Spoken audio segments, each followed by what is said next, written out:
हम पिछली वीडियो में बात कर रहे थे मृत्यु के बारे में, डेथ के बारे में। वीडियो है डेथ 1.0 उसमें।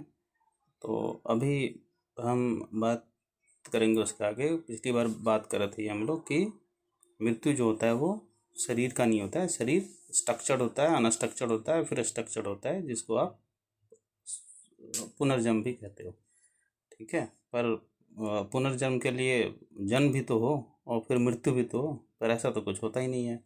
चीज़ें स्ट्रक्चर होती हैं, अनस्ट्रक्चर होती। इसीलिए अभी के समय का बहुत अच्छा एग्जांपल ले सकते हैं आप लोग, रोबोट, आर्टिफिशियल इंटेलिजेंस। क्या होता है हाँ? देखते हो, जिसको बोलते हैं ना मशीन। मशीन भंगार में चला जाता है, उसको गला के पिघला के फिर से नया उसका स्ट्रक्चर बना दिया जाता है। सेम ऐसे ही होता है, शरीर मिट्टी में पंचभूत में मिल करके दोबारा रिफॉर्म हो जाता है, वही चीज़ें। ठीक है, जैसे चीज़ें मिली, अन्न बना, फिर खाया, है ना, इंसान के शरीर से फिर जीवाणु बने, ठीक है ना, फिर उससे बच्चा हो गया। तो ऐसी स्ट्रक्चर फॉर्म चलते रहता है। समझेंगे, दिल से समझिए, दिमाग से समझिए, गहराई समझिए।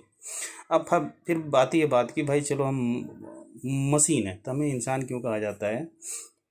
अब देखिए, स्पेसीज हैं, स्पेसीज है ना, जैसे बंदर, भालू, चीता, शेर, है ना, कुत्ता, बिल्ली होता है, वैसे स्पेसीज के नाम दिए गए हैं। अभी इंसानों ने दिए हैं क्योंकि इंसान के पास सोचने समझने की क्षमता ज़्यादा थी, तो उन्होंने अपनी सहूलियत के लिए चीज़ें करी है। कुत्ते को ये नहीं मालूम कि बिल्ली का नाम बिल्ली है, सुअर का नाम सुअर है, ये इंसान ने नाम दिए। ठीक है, उनको सिर्फ ये दिखता है कि स्पेसीज अलग है, इसका स्ट्रक्चर फॉर्म अलग है।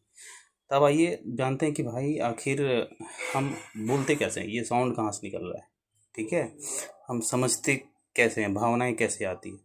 तो आप देखिए, एक चीज़ बताइए, अभी जो रोबोट हैं, हाँ सुने होंगे ना, बिल्कुल इंसान जैसे बन रहे हैं, जापान वगैरह, चाइना वगैरह में, जो बिल्कुल एक इंसान के साथ ट्रीट करेंगे, सेम उनके अंदर भी फीलिंग होती है, भावनाएं होती है। तब बताइए, क्या वो मशीन बोलेगा कि हमारी मृत्यु होगी, हमारी मृत्यु होती है, हमारा जन्म हुआ है? तो फिर आप में और उनमें क्या अंतर है? कुछ भी अंतर नहीं है। बस ये है कि आप एक नेचुरल फॉर्म में बिल्ड हो गए हो, और वो जो है वो आर्टिफिशियल फॉर्म में आपने बनाया है। प्रोसेस दोनों का सेम है। ठीक है, उसमें ऐसा मानने की, है ना, प्रवृत्ति नहीं है, पर इंसान में ये मानने की प्रवृत्ति है।